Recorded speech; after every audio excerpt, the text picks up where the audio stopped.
আগ্রাবাদ মহিলা কলেজের 2018-2019 শিক্ষাবর্ষের degree pass দ্বিতীয় বর্ষের ছাত্রীবৃন্দু, আসসালামু আলাইকুম। আমি তোমাদের রুমা ম্যাডাম বলছি। আসো আমরা যে চ্যাপ্টারটা করাচ্ছিলাম পার্টনারশিপের রিটায়ারমেন্ট, আসো আজকে আমরা যে অঙ্কটা করাবো সেটার কোশ্চেনটা একটু শোনো বা দেখো। The balance sheet as on 31st December 2016 of A, B and C who are sharing profit in proportion of to their capital stood as follow. তাহলে দেখো তার তিনজন অংশীদার, তারা তাদের মূলধন অনুপাতে লাভ ক্ষতি বন্টন করে। তাহলে ব্যালেন্স শিটটা দেওয়া ছিল asset, cash, account receivable minus provision, stock, plant and machinery, land and building. Total asset পাস হচ্ছে 51,900। তারপর আসো লাইবিলিটির পাশে আসো account payable, capital A B C, তাহলে ক্যাপিটাল হচ্ছে 49,500, টোটাল হচ্ছে 51,500। নিচে এখন শুনো সমানগুলো কি বলা আছে দেখো। B retired and the following adjustment of the asset and liability have been agreed upon before the as circumstance of the amount payable by the firm of B retirement করতেছে। দেখো অ্যাসেট এবং লাইবিলিটির কিছু পরিবর্তন হয়, সেগুলো শুনো। এতে বলা আছে the stock to be deduct by 5%। বিতে বলা আছে that the provision for doubtful debts be brought up to 5% on the accounts receivable. সিতে বলা আছে that the land and building be appreciate by 20%।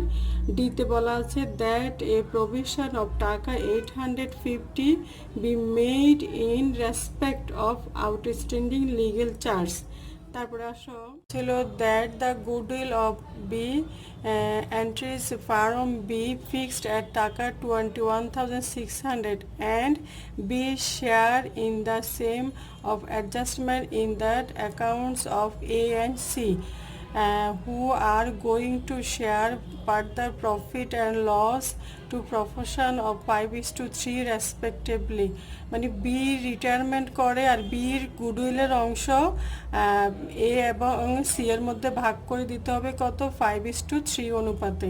তারপর এফ এ আসো that the entries capital of the new firm be fixed at taka 30,000 between A and C in the proportionate of 5:3 actual cash to be brought in or to be withdrawn by the continuing partners as the cases may be। নতুন অংশীদারদের মধ্যে তারা মূলধন fixed করে 30,000 টাকা, এটা এ এবং B আনবে 5:3 অনুপাতে। আর এটা মূলধনটা রাখতে গেলে যদি কারো ক্যাশ টাকা আনতে হয় সে ক্যাশ টাকা আনবে, আর যদি বেশি হয় সেটা উত্তোলন করে নিয়ে যাবে। তারপর আসো জিতে কি বলা আছে, B agreed to leave amount receivable by him to the firm as loan account. B এর টাকাটা লোন অ্যাকাউন্টে থেকে যাবে। Pass necessary journal entries and the prepare opening balance sheet of the new firm. তাহলে আসো আমরা অঙ্কটা সলিউশন করব। প্রথমে জাবেদাগুলো শুরু করব। জার্নাল এন্ট্রিজ, প্রথমে আসো অ্যাসেটের দাম যেগুলো কমে সেগুলো জাবেদা। Revaluation account debit, stock account credit, provision for doubtful account credit, outstanding legal charge credit. মানে দুইটা অ্যাসেট কমে আর একটা লাইবিলিটি বাড়ে। তাহলে টাকা দেখো, রিভলিউশন অ্যাকাউন্ট হচ্ছে 1,400, স্টক 400, প্রভিশন ফর ডাউটফুল 150 আর outstanding legal charge 850। decrease in the value of asset and provision for outstanding legal charge provided for। তারপরে আসো এবার ল্যান্ড অ্যান্ড বিল্ডিং এর দাম বাড়ছে, তাহলে যাবে হচ্ছে land and building debit, revolution account credit, increase in the value of land and building 5,000 টাকা বৃদ্ধি পাচ্ছে। এখন আসো আমরা একটা রিভলিউশন খতিয়ান করব না, সেই রিভলিউশন খতিয়ান করে প্রফিট আসে, সেটা যাবে হবে revaluation account debit, A's capital credit, B's capital credit, C's capital credit. টাকা হচ্ছে 3,600। এটাকে আমরা ওদের মূলধন অনুপাতে ভাগ করে দিব, তাহলে এ পাচ্ছে 1,600 আর বি পাচ্ছে 1,200, সি পাচ্ছে 800। being profit to revaluation credited to A, B and C's capital account. তারপর আসো বি এর গুডউইলটা এ এবং সি কে ভাগ করে দেয়, তাহলে যাবে হচ্ছে এটার A's capital debit, C's capital debit, B's capital credit, টাকা হচ্ছে 3,900, 3,300, 7,200. Being share of goodwill adjusted in the accounts of A and C in the ratio of 30 and 13 and 13 and 11.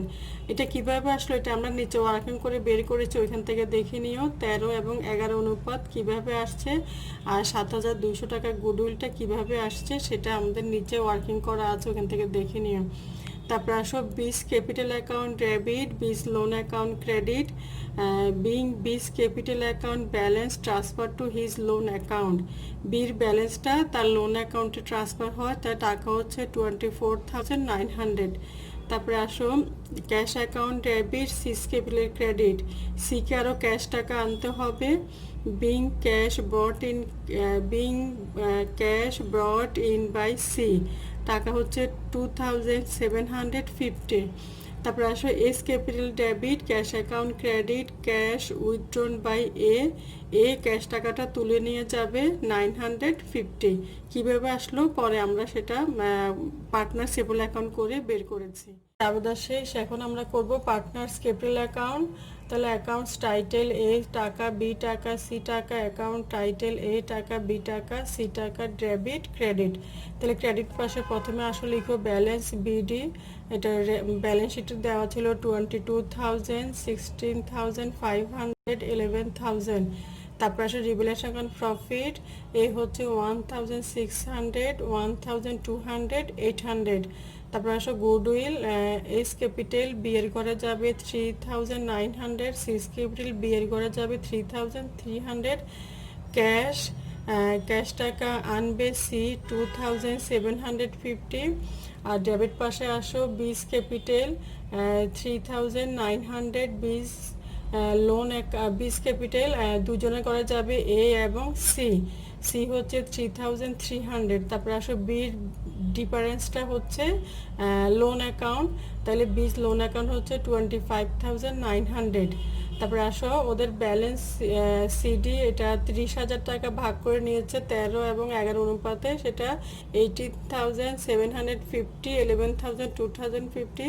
তারপর ডিফারেন্সটা বি এ তুলে নিয়ে যাবে 950 ক্যাশ অ্যাকাউন্ট, আর B cash আনবে 2,750। তাহলে যোগ করলে দেখবা দুই পাশ মিলে যাবে। তারপর আসো balance sheet of A and C as on 31st December 2016। Asset cash, এটা প্রশ্ন দেওয়া ছিল 5,500। একজন সি ক্যাশ টাকা আনবে, তারটা হবে যোগ, আর এ তুলে নিয়ে যাবে 950, তারটা যাবে বিয়োগ। তাহলে ক্যাশের ব্যালেন্স হলো 7,300। তারপর অ্যাকাউন্ট রিসিভেবল 5,000, এখান থেকে মাইনাস প্রভিশন 250, তাহলে টাকা যাবে আউটারে 4,750, স্টক 8,000 মাইনাস ডিক্রিজ 400, তাহলে বাদ দিলে 7,600। প্ল্যান্ট অ্যান্ড মেশিনারি কোনো পরিবর্তন হয় না 8,500। Land and building 25,000 add increase by appreciated 5,000, তাহলে 30,000। তাই টোটাল অ্যাসেট হচ্ছে 58,150। তারপর আসলে liability pass, account payable 2,400, B's loan account 24,900, provision for outstanding legal charge 850, capital A 18,750, C 11,250, total 30,000। তাহলে লাইবিলিটির পাশ হচ্ছে 58,150। তাই দেখো যে পরিমাণ অ্যাসেট সেই পরিমাণ লাইবিলিটি, তার মানে আমাদের অঙ্কটা ঠিক আছে। এখন আসলে আমরা ওয়ার্কিংগুলো করব। ওয়ার্কিং প্রথমে হচ্ছে ক্যালকুলেশন অফ গেইনিং রেশিও। তাহলে গেইনিং রেশিও আমরা বের করব, এটা সূত্র হচ্ছে new ratio minus old ratio. New ratio মানে ওদের অনুপাত হচ্ছে 5:3, তাহলে এ হচ্ছে 5/8 আর মাইনাস 4/9, ওদের মূলধনগুলোকে ভাঙলে দেখবা কত আসে, 9 আসে। তাহলে ওর হচ্ছে এ হচ্ছে 4 আর ডিভাইড হচ্ছে 9, তাহলে 13/72। আর সি হচ্ছে 3/8 মাইনাস 2/9, তাহলে 11/72। তাহলে গেইনিং রেশিও হচ্ছে 13/11। তারপরে আসো 2 নম্বর ওয়ার্কিং হচ্ছে নিউ ক্যাপিটাল। বলা ছিল 30,000 টাকা ওরা মূলধন রাখে, তাহলে এ হচ্ছে 30,000 ইন্টু 5/3, তাহলে 18,750। আর সি হচ্ছে 30,000 ইন্টু 3/8, তাহলে 11,250, তাহলে হচ্ছে নিউ ক্যাপিটাল। আর দেখো বিস গুডউইল হচ্ছে, গুডউইল দেওয়া ছিল 21,600 ইন্টু ওর অনুপাত ছিল 3, তাহলে 3/9, তাহলে ওর গুডউইলটা হচ্ছে 7,200, তাহলে এটা হচ্ছে বি এর গুডউইল। তাহলে এই ওয়ার্কিংগুলো তোমরা একটু বাসায় করবা আর অঙ্কটা করে ফেলবা। ভালো থাকো, সুস্থ থাকো, আল্লাহ হাফেজ।